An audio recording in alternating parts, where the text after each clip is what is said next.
We're going to get started a couple minutes early. We want to get you out of here on time, and the judge has a lot of great comments, so we're going to go ahead and start even a couple of minutes early since most of you have been fed.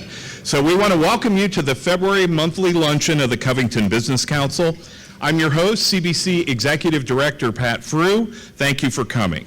If you would, please stand for a moment. We're going to have a brief moment of reflection, followed by the reciting of the Pledge of Allegiance. So, if you would. Moment of silence.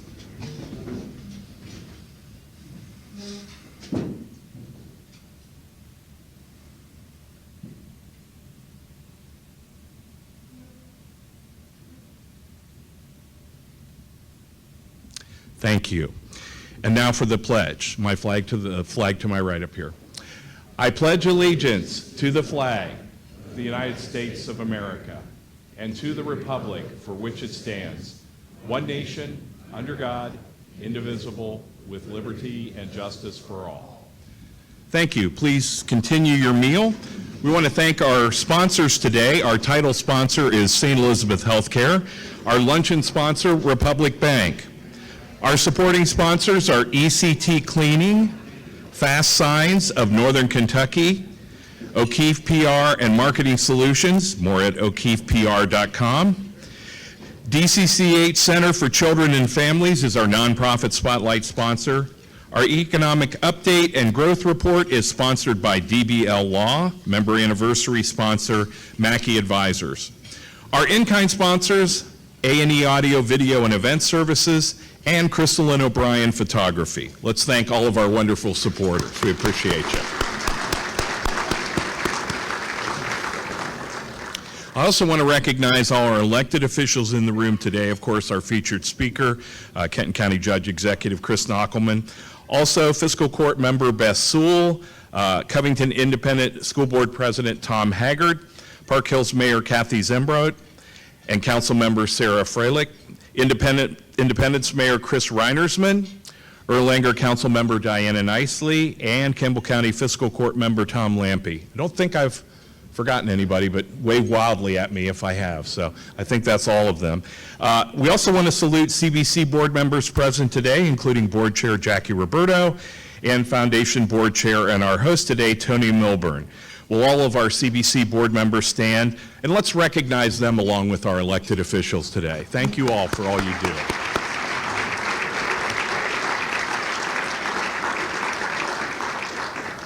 Just a few announcements.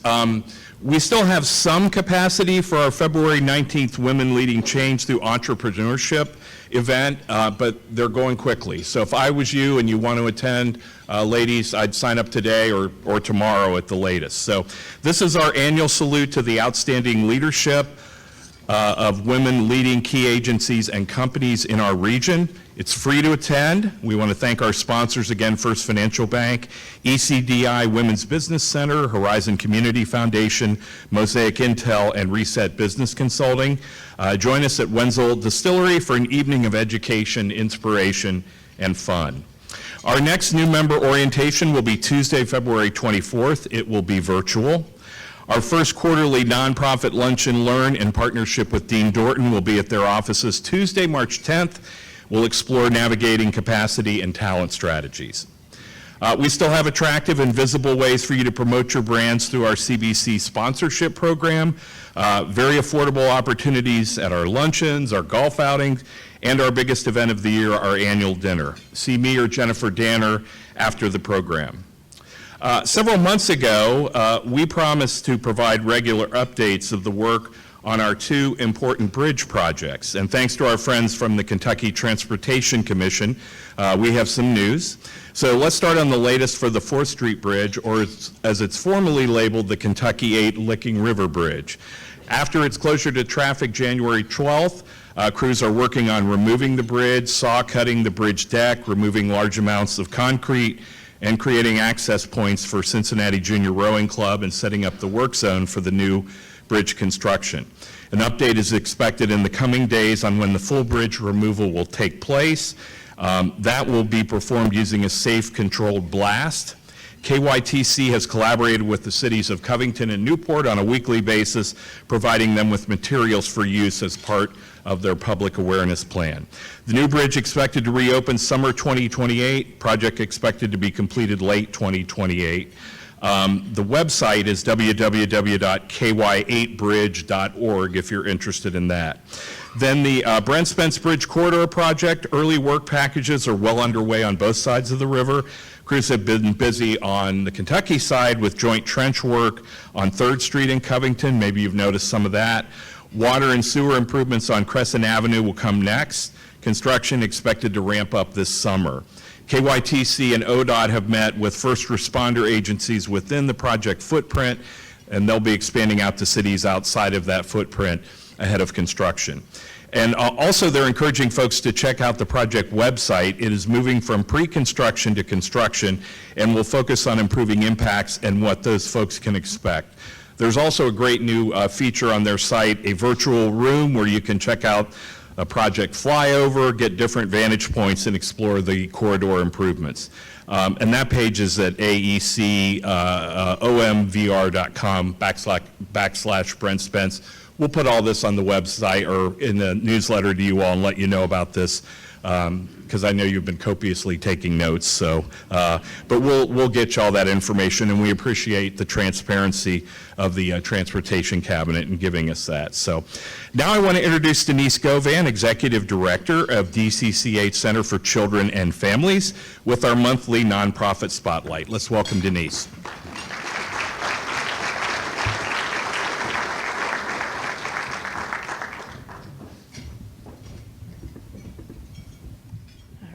Thank you, Pat.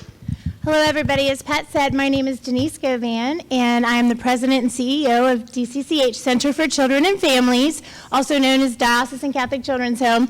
So before I dive into my little 2 or 3 minutes, I thought I'd ask by a show of hands how many people watched the Super Bowl, right? We've got to get that out. Okay. How many people were disappointed with the Super Bowl? Okay. So lots of office talk about how it was one of the most boring, slowest Super Bowls. Now you might be asking, why is Denise opening with Super Bowl talk, and why is she talking about football? Well, actually, one of our national institutions that focuses on child welfare is called America's Child and Children Belong. And they put some statistics out on Super Bowl Sunday that I thought were pretty startling and really kind of resonated with me as the leader of a nonprofit organization that helps children and families impacted by the child welfare system. So those facts are, every 96 seconds, roughly the length of a commercial break during the Super Bowl, a child enters foster care in our country, every 96 seconds. It would take 5 NFL stadiums to house the number of children in out-of-home care across our country. Now, if we take it a little bit closer, for our Commonwealth, there are over 8,699 children in out-of-home care. Here in northern Kentucky, there are 1,223 children in out-of-home care. That's our why at DCCH Center. And for some of the other nonprofits in our community. I know some of our colleagues are here, One Quest Health is here, Life Learning Center is here, other organizations that are helping us chip away at the struggles that children and family in our community are facing. So just a little bit about DCCH Center. If you don't know, we're on Orphanage Road. We have been in business for 177 years, and we are placed on a 66-acre campus. Our flagship program is our residential treatment program, so we're licensed to serve children ages 6 through 15. We have 32 kiddos right now that live with us, and the goal for those children who stay with us an average of 12 to 15 months is that they exit and transition to a less restrictive level of care, i.e. foster homes. So that's where you all can come into play. If you know of anybody who might want to get involved in the community, might want to help a child, we're always looking for respite providers, foster care providers. So there's information on the table, just a little bit of information about our upcoming fundraiser, but on our website, there's all kinds of information about how you can plug in and get involved. And a couple other programs that we also added to our service delivery.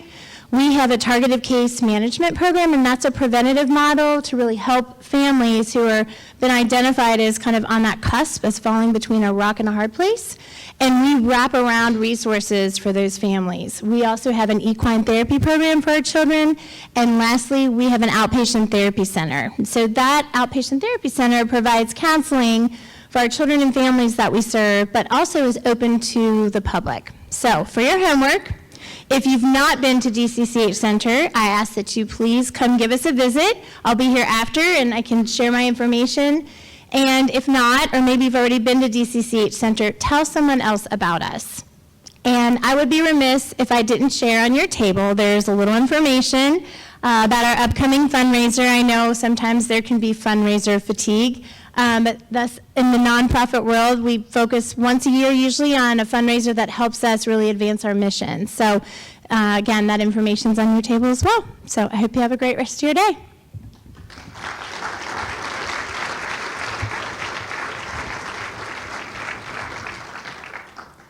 Thanks, Denise. Now it's time to meet some of our newest CBC member companies. If you would, please rise when I say your name and your organization and remain standing until we finish with this segment. And we're doing it in alphabetical order of your companies, so you get a little warning there too. So first we have Jiv Johnson, Archon Accounting. Is an accounting and consultancy firm working across industries and income levels with successful engagements ranging from VC-backed startups to renewable energy conglomerates to sole owner small business to ultra-high net worth individuals. Beth Robinson, Impact Real Estate Partners, specializes in real estate development and financing, offering a range of services tailored to both public and private clients, helping them successfully navigate the complexities of real estate and economic development.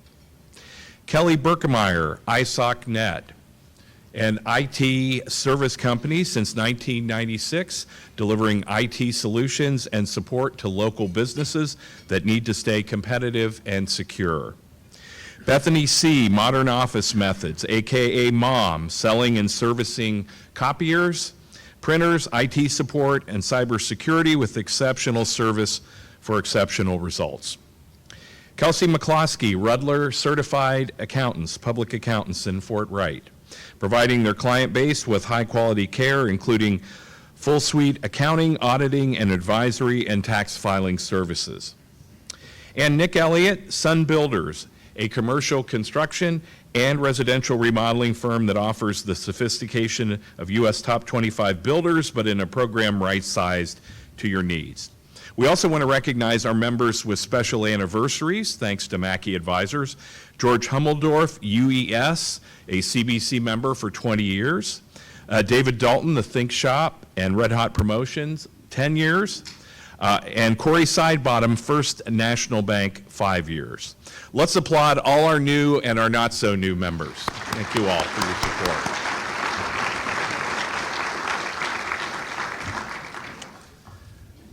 Okay, it's like the church without the choir if you don't have members, so we appreciate all of you, whether you're having a big anniversary or not with us. So now it's time for our economic update presented by DBL Law's Lauren Wolf. Lauren?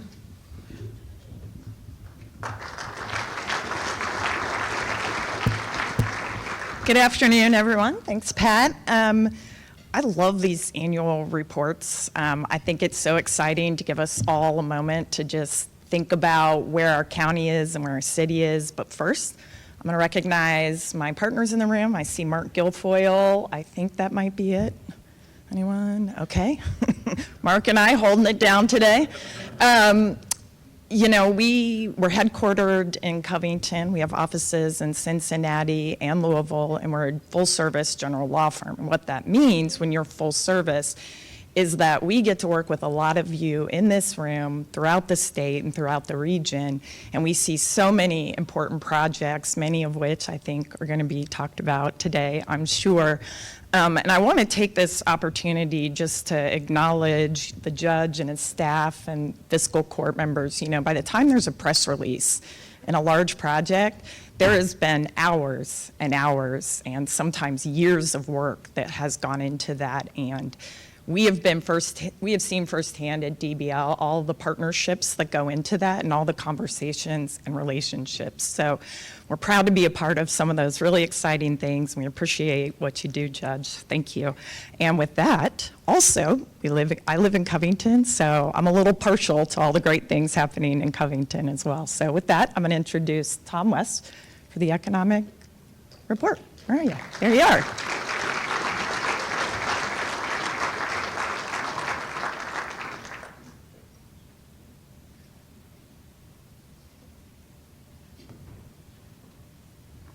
Lauren, I hope the reason Patrick's not here is because he's out billing some hours.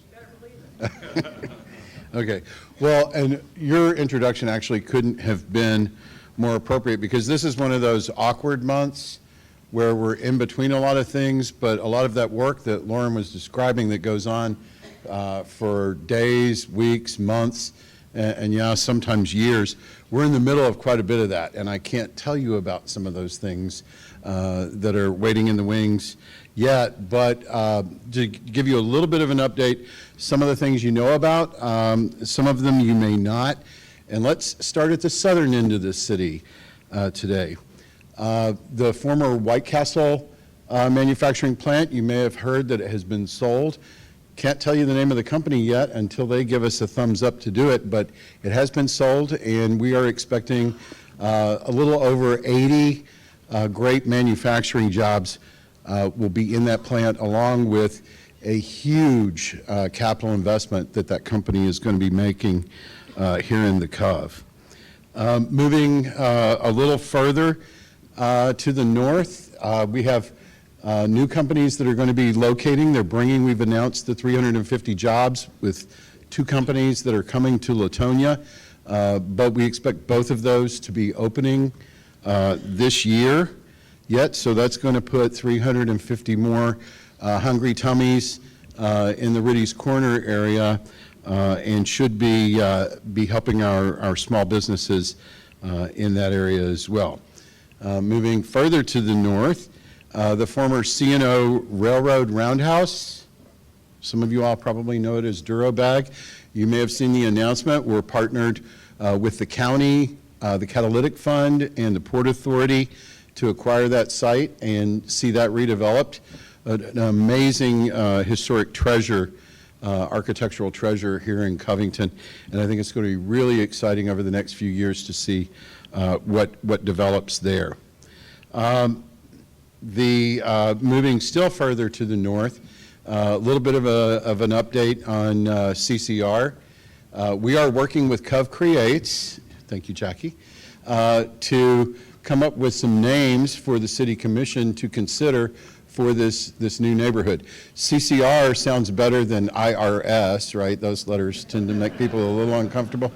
But CCR is, unless we're going to get Creedence Clearwater Revival here for the ribbon cutting, probably need to think of a different name. So Cov Creates, that band of creatives here in Covington are working on some ideas for what that name could be, and we'll be presenting that to the City Commission here in, I guess, about a month or so, maybe a little less. Okay. Block K, the hotel site, we are negotiating with a hotel developer on that. Blocks C and F, we've received a number of proposals for those blocks and have been talking with developers, interviewing them on that. M and N, the Silverman project, you should see that coming out of the ground by April. So we'll probably have a crane or 2 down there this spring. Block B is already out of the ground, and the first 4 townhomes that Dries is building is under roof. And then Jody Funky, our own homegrown Covington developer, is started construction on the very first single-family detached home there. And you may have also read that the city has contracted with Messer to begin pre-development work on Phase 2, which includes the public parking garage and the land bridge over to the levee. So that's a south to north update. I hope I didn't steal any thunder, Judge, but thank you all for your attention today.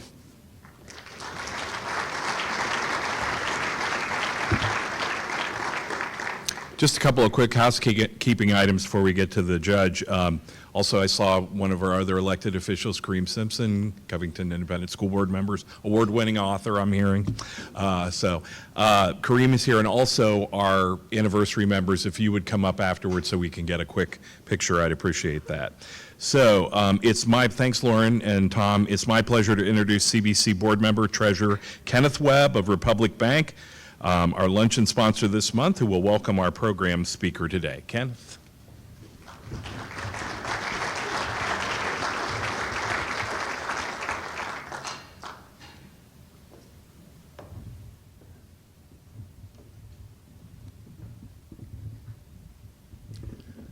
Good afternoon. Y'all look so stoic. Good afternoon. All right. First of all, let me thank CBC, Pat, and the staff, board members, and you as members of CBC for this event. Republic Bank, our tag is Time to Thrive. It's definitely a time to thrive here in Covington as well as in Kenton County. And my honor today is to introduce our illustrious Judge Exec, Chris Knockelman. One of the things that Chris told me to throw a joke, and I told him I was going to treat this response like J-Lo treated her second husband, and I said, I won't keep you long. So there's your joke, Chris. You good? All right. Chris Knockelman has been the Kenton County Judge Executive since 2015 and announced last year he is running for a third term this year. He also served 2 terms as a fiscal court commissioner, so he's been on the court since 2007. Chris and his wife Lisa own Sneller and Knockelman Plumbing, Heating, and Air, and with the legacy company being around since 1928, employing 100 people in Covington and Cincinnati. Chris was the youngest of 9 children and has been involved in the business since age 15. Chris also demonstrates the commitment in local business community through his advocacy as an elected official for important projects such as the launch of Spark House, the local entrepreneurial hub, and the Commonwealth Center for Biomedical Excellence, CCBE, which will combine the Salmon P. Chase College of Law and the Northern Kentucky campus of the University of Kentucky College of Medicine into one single facility. Construction is slated to start across from the River City Towers in several months.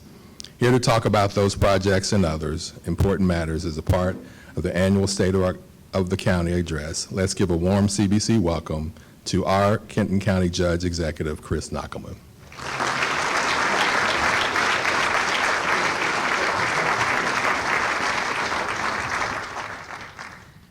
I should have asked this before I came up. I am not advancing slides, right? You're going to do that? Okay, good. So I'll try and keep up with you. So good afternoon, everybody, and thanks, Pat, for, where'd Pat go? We lost him. Thank you for the invitation, allowing me a few moments to share with you the great stuff going on in Kenton County. I also scare the people at the county because they like to write a speech, and I don't do that. So when I screw it up, realize I screw it up. The staff would be better if they just let me read a speech that they write. But so this is all on me. But, you know, when I think about Covington, I was fortunate to get the history of my family, and my family is now back from Germany when they came to the States. It was 1848. So my family has actually been in Covington since 1848. And I figured out that somebody has either lived or worked within about a 5-block area of where we presently are since then. And the funny thing about that is, well, and I shared this with you all last year, but I'm now a resident of Covington. So not only the business is located here, but also Lisa and I live here. So I'll probably be carried out of an ambulance one day in Covington. I'll be taken to Fort Mitchell to be buried, but I will be, I'll probably die in Covington. You can't break the St. John's connection. When I think about it, a model, the thing to share with you about Kenton County, number one is things are really, really good. We're in great shape. Overall, and I'll just say this very bluntly, because of cooperation, because of being very fortunate, Kenton County's in the best shape we've probably been in 50 years, financially and operationally. And that happens because of an amazing team. Everybody who's up here, we were worried about filling up the crowd, so we bought a bunch of tables today. But the team really gets the work done. Beth and I and Joe and John just to take credit for it. So, really shout out to the team. But that happens with collaboration and cooperation. That's been something I've believed in since I first ran for public office. Seems like yesterday, but it's been a long time ago now.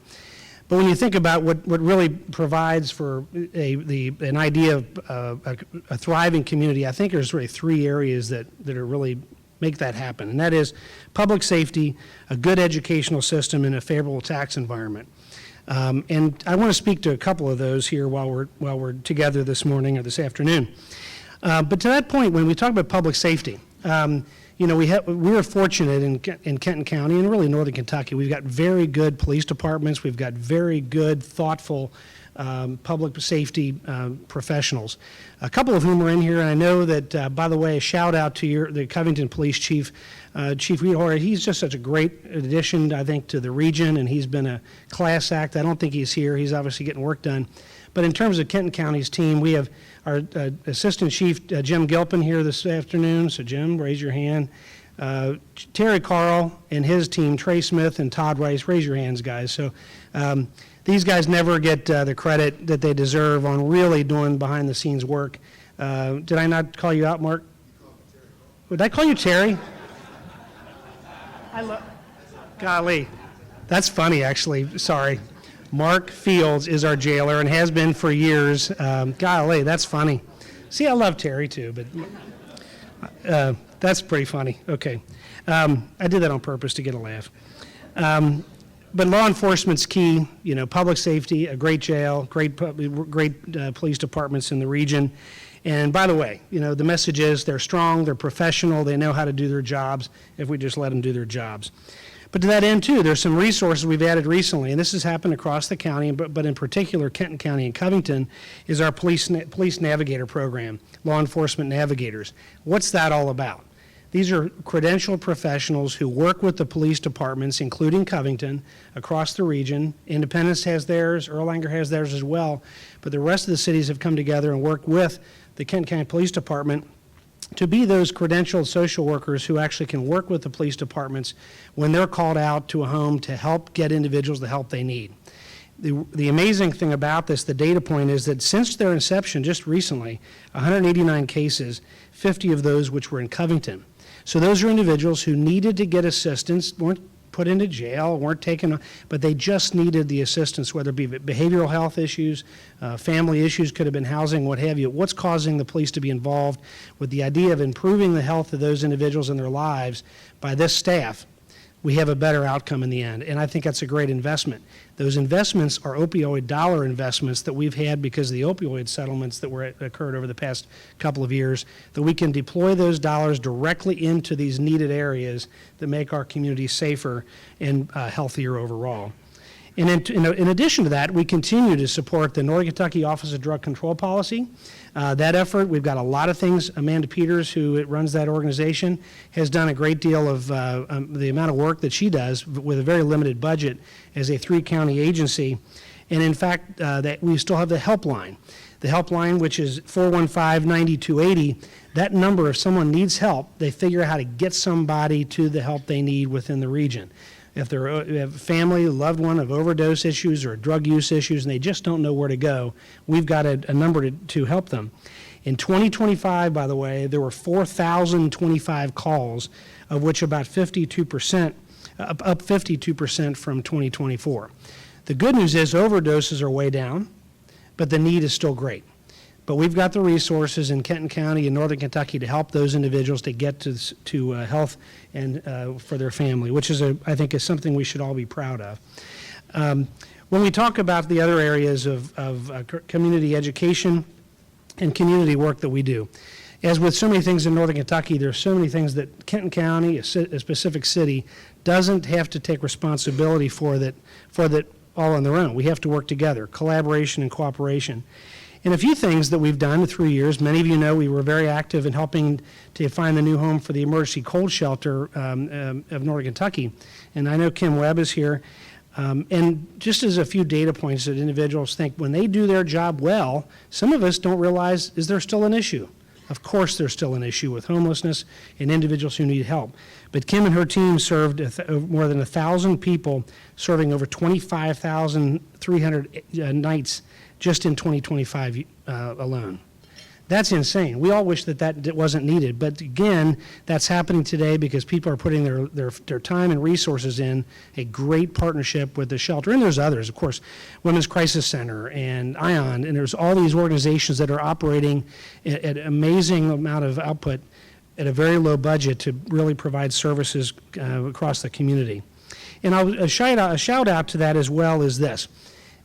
A lot of times I'll hear people say, well, there's a lot of all these organizations that do similar work, and there's all this waste. I can tell you, after the years that I've actually looked at their budgets and watched operations, very little of that happening. A lot of very focused work. If something is duplicative, they'll ask for partnership. So we have to continue to spend time supporting them and not worried about the fact they might waste $1 or $2 here. It isn't something that should give you any cause for concern. Doing great work and really saving lives every day. And to that end, though, there's challenges every day. Something that is something that we have to be acknowledging across all of Kenton County. And because, again, my love of Covington is so in my heart, but as the urban core of Kenton, and with Newport's the urban core of the Northern Kentucky region, we have to realize if there's challenges and things we have to work together to raise the bar to help, whether it be homelessness or whether it be housing, we have to work together to make an improvement, but start with the facts. Today, about a third of Covington schools students are homeless. A third. Unacceptable by any stretch of the imagination. But if we don't talk about and acknowledge it, then we're never going to fix the problem, right? And I think that I give kudos to the Covington School Board. They're passionate about doing the work, and the future new superintendent, I think we should all get behind that. That board and that new leader as they decide here in the spring to make sure that they have every resource to make sure that those students are successful.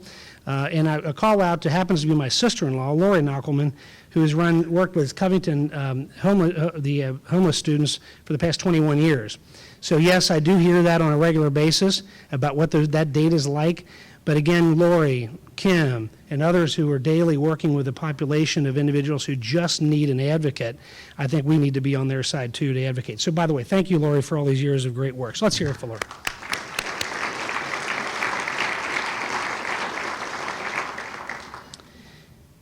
And by the way, that's not an issue just in Covington. All Kenton County Public Schools, Boone County, Erlanger, Ellesmere, hundreds of students who are homeless, and that may not be that they don't have they might be couch hopping, they might be sleeping in another family's house or whatever, but that's not acceptable. We want to work on that. But I think also I want to point out some of the work we're doing to help both agencies within the city of Covington and some of the resources that in our case we put some of our COVID dollars into. And just a shout out of a couple of them. You see a photo there and Beth Sewell, Commissioner Sewell was there to kick off. We put about $500,000, or actually about $300,000 into the new St. Vincent de Paul facility that'll be built in Erlanger that serves the region, a great resource that does unbelievable work at unbelievable low cost. We put COVID dollars into that project. Another one recently we announced, which was Trades NKY, which I know Lee Kroom from BNKY has been a huge advocate of for the entire region. We put $400,000 in. About a third of that will be going into Covington Homes, and the rest of it will be elevating the program for middle school students to be introduced to the trades across the entire region. A wonderful program. And by the way, a guy who's in the trades, yeah, I love that, but why do we also love that? For individuals who may not be going into the trades. Every one of us, I don't care if you're an attorney or an engineer or if you're a teacher, if you're exposed to that as a young person, you become a better homeowner, you become a better buyer of those services, and by God, you'll probably encourage others to get in the industry because it's very valuable to be in it. That elevation, Phil from Greater Comfort has been working on that forever, and kudos to him to help us expand that, or us to help him expand that throughout all of Kenton County. And the school districts are supporting him in doing that. Amazing work. So these are just examples where the county has tried to take dollars, in this case COVID dollars, to directly apply them to projects that aren't run by us, they're not controlled by us, but that's partnership, and it's making the community stronger. Another item is our favorable tax situation. So we're really proud of this, and we're in the lowest property tax rate in Kenton County since 1983. A few people who've said to me, Chris, well, that's easy. Look at all of our property values with how they've gone up in the past 10 years. What we are now doing, by the way, we've cut the rate well below the number that keeps us at the same dollar amount of revenue. What am I talking about? Well, today and this year, and our treasurers here, Kurt, can validate that I'm saying this correctly, we'll actually collect fewer dollars from property tax this year than we did the prior year. Fewer dollars. Why is that? Because we got a balanced budget, which is also balanced with payroll tax and property tax. So what we've done is, instead of having 100% of the services on the back of Kenton County residents for their portion of the Kenton County Fiscal Court, we did make some adjustments, which I've talked to this group about over the past couple of years, that allowed us to then have a reasonable payroll tax that allows us to balance our budget. So great news on the property tax for the rooftops of Kenton County residents, and then everybody paying their fair share for when they work in this great city, in this great county, to help us do the great services we have available. We're very proud of that. I want to move on to partnerships as well. So there's, by the way, I look kind of silly in that photo, but Mayor Washington looks strong, so that's a good thing. And Jeff Harmon in the back, I think he was trying to hail a cab or something. But so the point of this slide was is a couple of things. When we partner, we can do more. We don't always have to be right. We don't always have to get our way. We don't always have to be fair in exactly what our contribution financially is. But if the mission in the end is to move the community forward, we can do so much more. And in this case, I want to tell you, and Ron's not here, so I can say a lot of great things about him. Ron, Beth, and I, along with Dave Hatter, Trey Grayson, we were all in leadership in Northern Kentucky in 2000. So we're talking about 25 plus years ago. We got to know each other then. And I will tell you that Ron is doing a fantastic job. And if I look back the entire time when I was a kid, knowing when Bernie Moorman was mayor of Covington, every single mayor that I've ever seen has loved this city passionately, and they care deeply. They're willing to spill blood for their city, and Covington in particular, the city of, see Mayor Kathy Zembrot. People love this city and have done everything they can to advance it. And Ron's no different. He's, continually to work hard to make sure that he serves all residents, I think, and I've seen that over and over, where he's putting the time in to not only those who are the haves, but also the have-nots, and the ones who want, and the ones who need, and to make sure that everybody's treated fairly. And that partnership goes to a lot of projects that I'll touch on briefly, but the idea that you can work together and hold each other accountable and debate and argue, most of the time you do that privately, so it's not news and nobody needs to see that stuff, but the community moves forward because of it. And a shout out to the hire of Sharmily Reddy. Sharmily, I did see you somewhere. If anybody hasn't figured out, Sharmily's a rock star. Sharmily is a person who just unbelievably works her tail off. And it's amazing that the city was able to bring her on board. But from financial management and human resources and thinking big, man, the city's in great shape to have that team to be there to serve. I mean, I tell you what, I can't imagine the great things that are going to happen just because Ron and Sharmily are working strong together. And I tell you what, anybody who wants to get into politics, the job not to get involved in is a city mayor. Kathy can agree to this. It's thankless. If you're on city council and a city mayor, it's just tough. Tough budget, no pay, and a pretty much challenging things daily. So if you have a chance to say thank you to your local mayor, Dan Bell's back there, it's tough. So kudos to these guys and gals who are willing to serve in these very challenging situations on a daily basis. So let's move on to some projects. I know, Tom, you didn't steal all my thunder, but I do want to call out a couple of great projects, one of which, the new park. It isn't in Covington. It's in the city of Independence. I did see Mayor Reinersman. I'm sorry, Mayor, pardon. This new park will be in his city in whole. What is that all about, and why do you care? Well, it's going to be a great resource for you to use, just like the new project that City of Erlanger. And I know that Rebecca Reckers from Erlanger has been very supportive of what they're doing there in Erlanger. Some exciting stuff happening. But in the new county park in Kenton, I'm going to drop a hint, by the way, Scott and John and Joe, but the frontier is pretty amazing that Simon Kenton is finding. But the park out there is 230 acres. It's going to be something that everybody's going to be very proud of to be able to work in. And I tell you what, that it's something, it's not going to be duplicative of what's out there, but trails, some exciting pieces about this park. And we're in right about the wrapping up of the three ridges that will be on this site. that will allow you to dive into the property. There'll be some canopy walks. We will have some climbing features, literally, where you'll be able to do some rope work. There'll be both accessible areas. There'll be some very decent bike trails that you'll be able to be challenged on, so, things that basically Kenton County just does not have. And I think, again, in referencing Erlanger's efforts, and I know Diana Nicely's here as well, working on behalf of the city of Erlanger on a daily basis, that I think that it's going to be exciting to have these green spaces that we can enjoy, whether it be just for a dog or your family, just to get away, get off of our phones and enjoy each other and be able to hopefully improve the overall health of the community. And Beth and Joe and John have totally committed, saying we're all in on this park. We'll be moving dirt probably by the end of this year, and I think that it's very exciting. Hopefully everybody uses it. Moving on to some of the other initiatives, and Tom did refer to Spark House.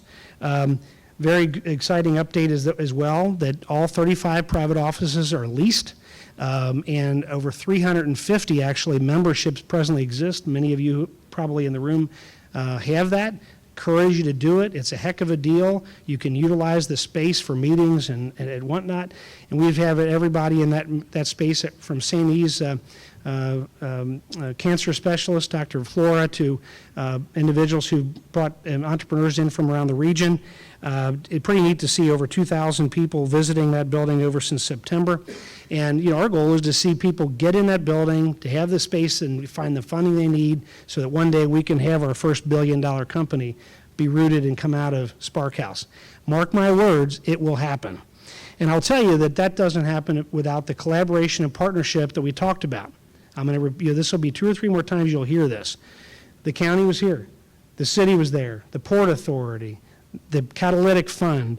When you talk about that work and the City Studios architecture doing the work, E-Gateway Capital was Chad Summy and his team, the building doesn't happen. The building also doesn't happen without the state supporting us, and Sarah McDaniel was able to get a nice allocation. And I met with a funder today who I think will finalize things. We'll have 100% of this building paid for. So we've got essentially a $17 million asset sitting on Madison Avenue, generating businesses, community wealth that will hopefully stay in Northern Kentucky right here on Madison Avenue, and the community owns the asset.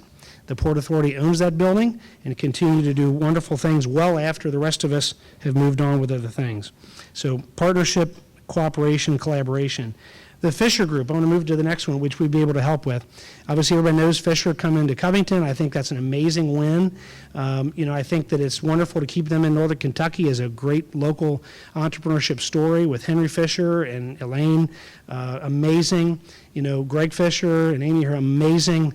I need to find a new word for amazing, but people who just care deeply about the community and want to keep jobs here. We were glad to partner with the city of Covington in that. And here's a little tidbit about things.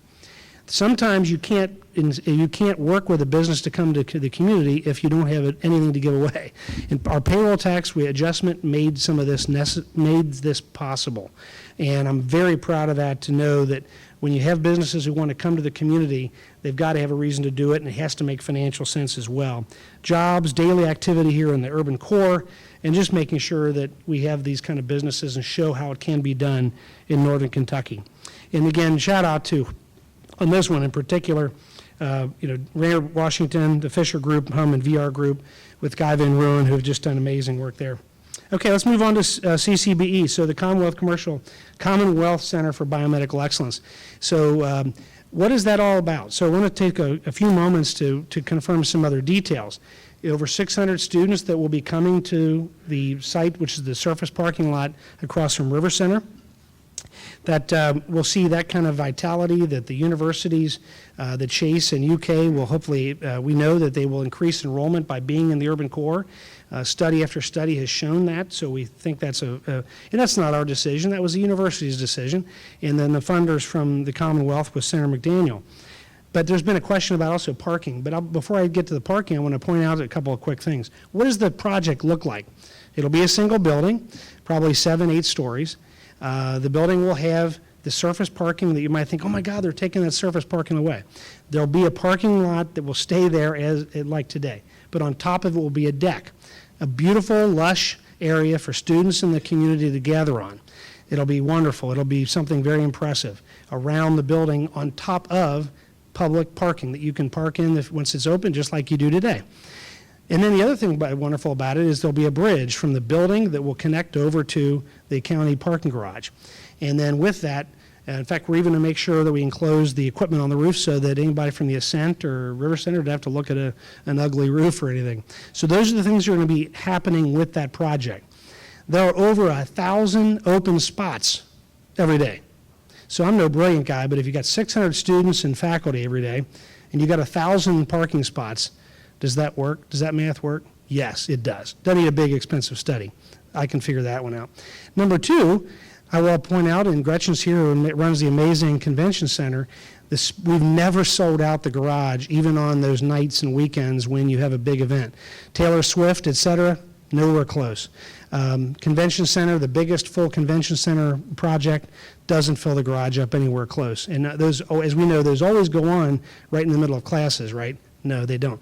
So it's about using this great county asset to partner with our neighbors and these other opportunities coming to the region. And oh, by the way, any student who has a future parking pass in that garage will pay no more to park in that garage than they do on Highland Heights campus. So everybody wins. Win, win, win across the board. It's going to be a really amazing project. And then to that end, and Tom talked about the apartment complex that's going to be built, really high-class development coming there here, or moving earth, I guess, pretty in the next couple months. We're also partnering with them. Because when is a parking garage most vacant? Anybody guess? Somebody holler out. How about nighttime? Well, when do people park in their personal garages? Nighttime. That's when we're partnering with the apartment complex, so they don't have to use all these parking spots. They can park in that garage that will otherwise be vacant. So we're going to continue partnering with the city, other developers as things come on. If they don't don't have a need to go into the new county or the new city parking garage being developed, again, it's all about collaboration and partnership and just thinking about these a little more thoroughly. So across the board, doesn't happen without the Port Authority, and really shout out to the President Katie Short-Thompson and then Dean Griffith and Holly Danneman from UK School of Medicine. And I do see Christine from the Port Authority, who all these projects, by the way, that I've hollered out about, has just been doing fantastic work from 1NKY Center to the Spark House, just outstanding work. So can't say thank you enough, Christine. Way to go. So I do want to touch on, and Tom talked about this also, the historic roundhouse.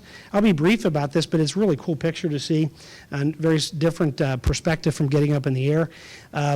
You know, that the idea of something that Jean Shore taught me a number of years ago is, she said, Chris, if you ever want to help a community, it's all about site control. You can't do anything unless you have site control. So the great news is that Charlie Shore and his willingness to sell that property, that's wonderful. But you also have to have the dollars to buy it. No city, not the port, not the county, really no even private investor would today buy what is now going to be closed on with the historic roundhouse. But partnering together, by trusting in each other, by working with each other, that property will be transferred, and so the city will be able to figure out what they want to do with it down the road. And I think there's an inclination to, for sure, keep the historic part and do whatever they need to do. We will partner with them to make sure that, and do whatever, if they need us, we'll be there. If they don't need us, we'll get out of the way. But that's an exciting thing that's south of 12th Street, which the city continues to do amazing things to try and continue to add to the vitality of the community. And I think that's is that my sign to be quiet, Pat? Okay. And, see, I'll call you some other name, and then you say, well, see, I'm not going to give you more time. So if there's a common theme here, guys, it's cooperation, collaboration, listening to one another, figuring out what opportunities there are to make an impact. And that's what happens. And here's the group in front of you. Stacy Tapke to the left, Beth, of course. We've got Joe Nienaber and John Dowd there on the side there. Without that cooperation and collaboration, none of this happens. And one of the things I didn't talk about was the collaboration that we've got with the cities by some of our redevelopment efforts. And one of them came about because, or has been allowed to be invested in the Durabag or the Roundhouse there. What are we talking about there? We have redevelopment funds that we've partnered with the city to make sure that each city, if they have a building that is maybe derelict and they just need to get control of, to my other point, can't redevelop anything unless you get control of it. but there's sometimes that private or public dollars need to be invested. Most cities are not going to do that on their own, but if they partner with other agencies in the county, we can get that to happen, which we're doing with Independence, Erlanger, Fort Wright, and Covington. And all the cities have access to that investment. But to that end, we got to transition ahead with the county fiscal court. The four of us have been together now for 3 terms, right? Is this 4? Wow. And I tell you what, anybody who knows John Dowd or Joe Neighbor or Beth Sewell knows that they're wallflowers. They never offer their opinion. They're always agreeable, and they never challenge anybody else at all. Well, we have worked together. They've challenged, questioned, in the end come to consensus and move things forward. And I'm so proud of that group. Now, John and Joe are not running again. John is struggling with some health issues, but he's still come to the fiscal courts meetings, making jokes and challenging us all. Joe has obviously had many years of City of Fort Wright in the county. Beth has been a fantastic partner, and I'm going to actually, Beth, stand up for a second. I would like you to come up for a second. So Beth, as you know, had Pat's job years ago for CBC, but also continues to be the person who pushes and challenges to never forget Covington, to make sure that we're really working in partnership and doing things the right way, no matter what the price it is. So again, Beth, shout out to you and your wonderful support of the county and the city of Covington. But that commitment, we want to maintain that collaborative spirit moving forward. And I'm convinced overall that, I tell you what, we're going to have a great new court coming in. There's some members who are running for that office who are in the room. What happens is collaboration will move this county forward long term, and the seeds we plant today will have great fruit in the future. And I can't wait to see what happens even well after I'm gone. So in the meantime, thank you so much for the time. Hopefully I haven't been too boring, and hopefully a couple of you have some questions for me. So do we have time for a question, or have I gone too long? Okay. Am I on? There you go. Yeah. Wait till we come to you, too. Question. Lauren's on Question. the other side. Nobody? Come on. Oh, come on. Hold on. I'm coming. Carrie's good.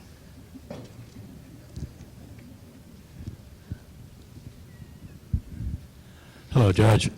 This question came up in a conversation this week about the 911 systems, and I can't recall if it was one of your state of counties previously, but there was a collaboration, but somebody said they're separate systems, so if you could maybe explain a little bit about how that works. You know what? I'll give you $10 later because that's a great lead-in. I didn't realize. Yes. So really 3 phases of this thing, right? So the individuals who take the 911 call, right now each of the counties have their own team that does that job, and it's a tough job. In Kenton County, that we have a great team that was collaboration that we consolidated with Erlanger, and then just before I became judge, Judge Arlinghouse worked with Covington to come into one system. That's the operations. Number 2 is the radio system, which we're now in how many year mark, Joe? Was it 16?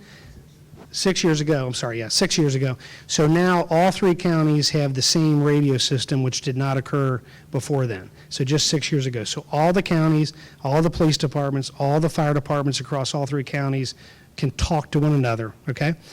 The big win, which is something we didn't talk about, which is, again, these things happen very quietly, but big moves is now all 3 counties are on the same software system that dispatches their team. That's never been the case.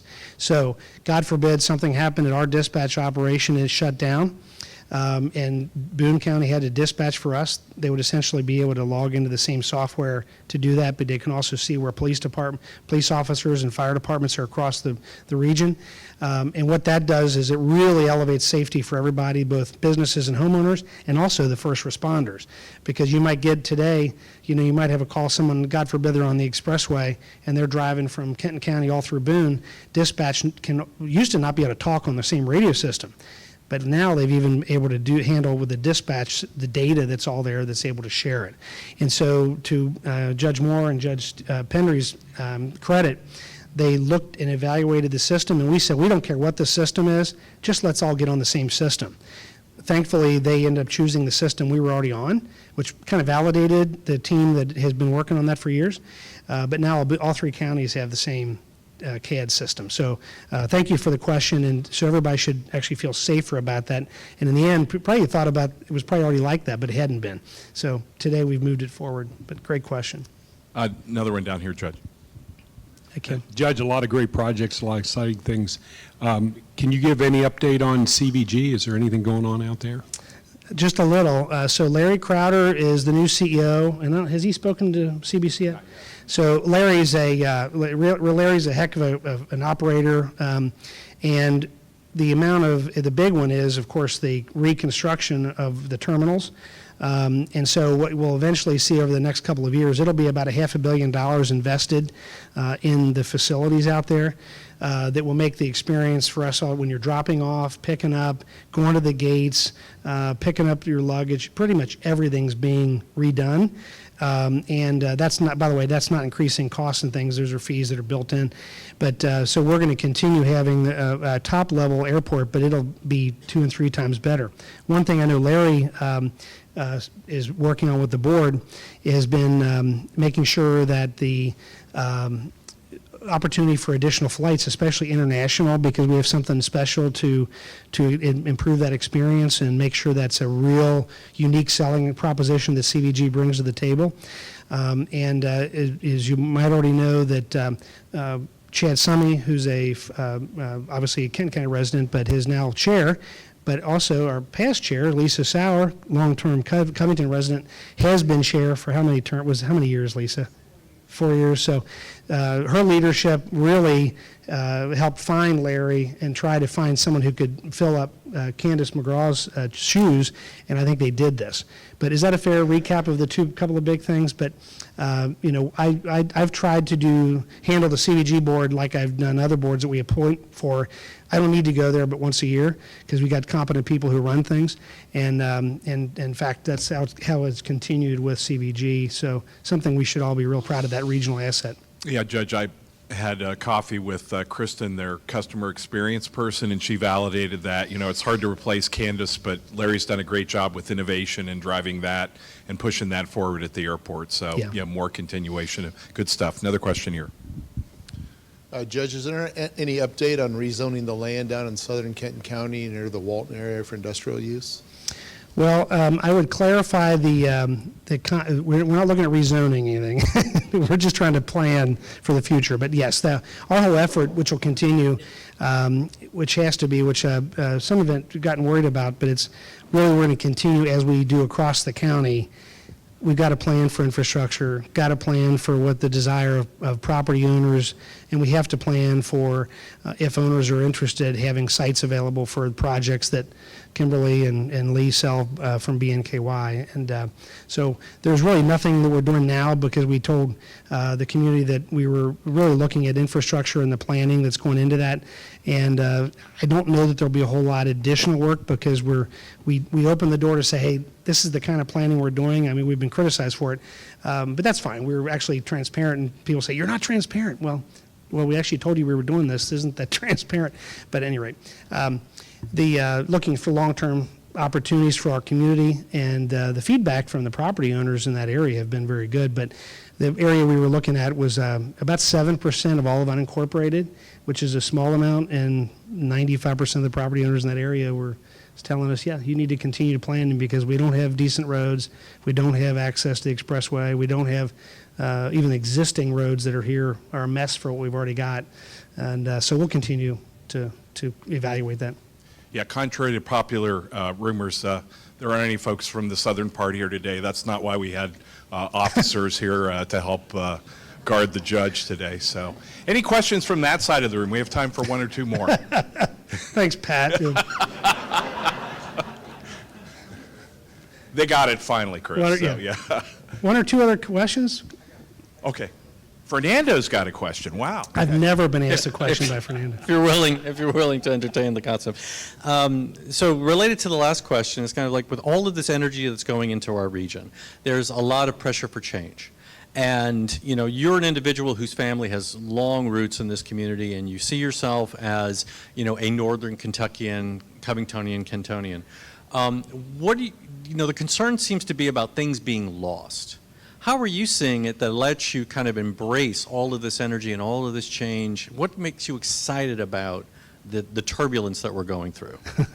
Well, I've got a sickness, which sitting still isn't a good thing. I would say number one is that if you're not the only person who doesn't like change is a wet baby, so change is happening whether we like it or not. And actually, it goes back to your question. Things will change. Do you want to try and be prepared for it and thoughtful about it, or do you just want to let it happen to you? And normally, if you just let it happen to you, it's a big mess. So number one. And number two, I think in particular, this county, the leadership that we've had for the past decade now, we've honored all the history. I mean, you look at our county administration building. We saved the Bavarian building. Had that not been done, and Kim Patton was a key factor of that to make it look like it does and function, we would not have done, very few county entities would have ever done that, save a historic building. And Ralph Dries told me when we talked about buying, he said, Chris, tear it all down, the damn thing's too expensive to fix historic buildings. Well, he was joking. He didn't want to see it go away. He was trying to make the point that it's going to be more expensive. And anybody, Tony's, how many buildings have you done, Tony, through the decades? They're always 22? Is that what the, one or two, yeah. It's always more expensive to save an old building than it is to build new. But Northern Kentucky has a history of doing just what we should be doing, is saving the old buildings, the history. In fact, if anybody who's been through Spark House, part of that effort in that building, it's a gorgeous old building now repurposed, but honoring the history of what's made Northern Kentucky strong. Entrepreneurs, men and women, Carol Ann, the Hale Foundation effort. Without Carol Ann's and her mom and dad, nothing would, so much would not have been occurring in Kenton County and Northern Kentucky.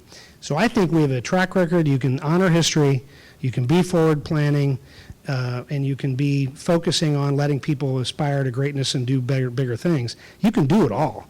You just have to be a little patient and might spend a few more bucks a time or two, but that's okay. I think that's a great way to end. Let's hear it again for Judge Knockham. Thanks, guys. Thank you all, folks.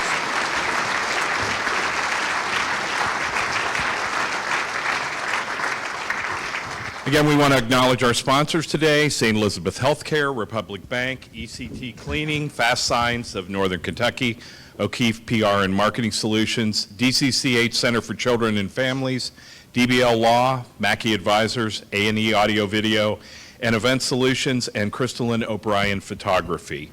A reminder, our anniversary members, please meet us up front for a quick picture. Join us next month, March 19th, as we provide an update on the construction of Covington's new City Hall. President and CEO of the Hale Foundation, Bernie McKay, will be our moderator with an informed panel comprised of those most responsible for this creation of this beautiful new beacon we're going to be having in the community. Thank you all again for coming. We appreciate you being here. Have a great weekend. Our meeting is adjourned. Thank you all.